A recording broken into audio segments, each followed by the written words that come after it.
Entré a mi casa media hora antes de lo previsto y escuché un gemido que no debería haber escuchado jamás.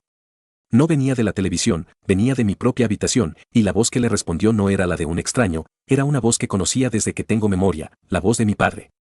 Me quedé helado en el pasillo, con las llaves todavía en la mano, sintiendo como el mundo se desmoronaba bajo mis pies. No podía moverme, no podía gritar, solo podía escuchar cómo la mujer que juró amarme frente al altar se entregaba al hombre que me dio la vida. Beatriz y yo llevábamos 4 años casados. Ella era la luz de mis ojos, la mujer por la que me desvivía trabajando 12 horas diarias en la constructora de mi padre para darnos una vida de lujos. Mi padre, don Ricardo, siempre fue un hombre imponente, frío y calculador. Pensé que su cercanía con Beatriz en los últimos meses era un intento de recuperar el tiempo perdido conmigo, de ser finalmente la familia que nunca fuimos. ¡Qué estúpido fui! Retrocedí sin hacer ruido, salí de la casa y me subí al auto. Mis manos temblaban tanto que casi no puedo encender el motor. Manejé sin rumbo por 1 hora, con la imagen de ellos dos grabada en mi mente. ¿Desde cuándo? ¿Cómo pudieron hacerme esto? Pero entonces, el dolor se transformó en algo más oscuro, una sed de respuestas. No iba a confrontarlos así, sin nada. Necesitaba pruebas, necesitaba saber hasta dónde llegaba la madriguera del conejo. Esa noche regresé tarde, fingiendo que todo estaba normal. Beatriz me recibió con un beso que me supo a cenizas. Me preguntó por mi día con esa sonrisa angelical que ahora me parecía la máscara de un demonio. Durante la cena, mi padre llamó. Ella contestó con una naturalidad que me dio escalofríos. «Hola, suegro, sí, Julián acaba de llegar», dijo, mirándome a los ojos sin un solo rastro de culpa. En ese momento comprendí que no estaba casado con una mujer, sino con una actriz consumada. A la mañana siguiente, instalé una cámara oculta en el despacho de mi casa y otra en el dormitorio. También contraté a un investigador privado para que revisara las cuentas de la constructora. Si mi padre era capaz de robarme a mi esposa, era capaz de cualquier cosa. 3 días después, el investigador me citó en un café de mala muerte. Lo que me entregó fue un sobre que pesaba más que mi propia alma. No solo eran amantes. Mi padre estaba transfiriendo activos de mi fondo de herencia a una cuenta secreta a nombre de Beatriz. Estaban vaciando mi futuro mientras yo me rompía la espalda trabajando para ellos. Pero lo peor no fue el dinero.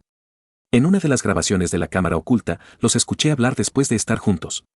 Beatriz le decía que no podía aguantar mucho más mis atenciones, y mi padre, con esa risa cínica que tanto odiaba, le decía que tuviera paciencia, que una vez que firmara los documentos del nuevo fideicomiso, me acusarían de malversación de fondos y me sacarían del camino legalmente.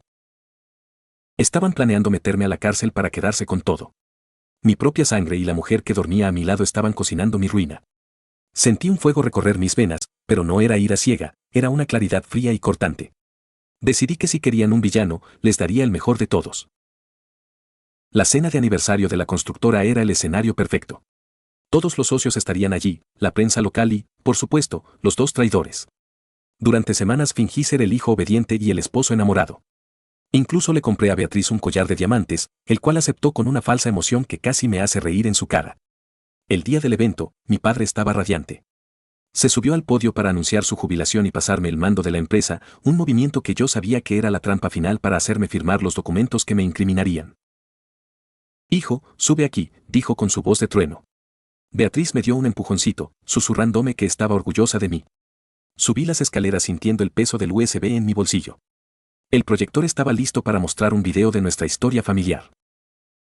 Cuando las luces se apagaron, no empezó el video de fotos familiares. En la pantalla gigante apareció la grabación de mi dormitorio. El silencio que cayó sobre el salón fue tan pesado que se podía oír la respiración agitada de los presentes. Allí estaban ellos, en mi cama, hablando de cómo se desharían de mí. El audio era nítido.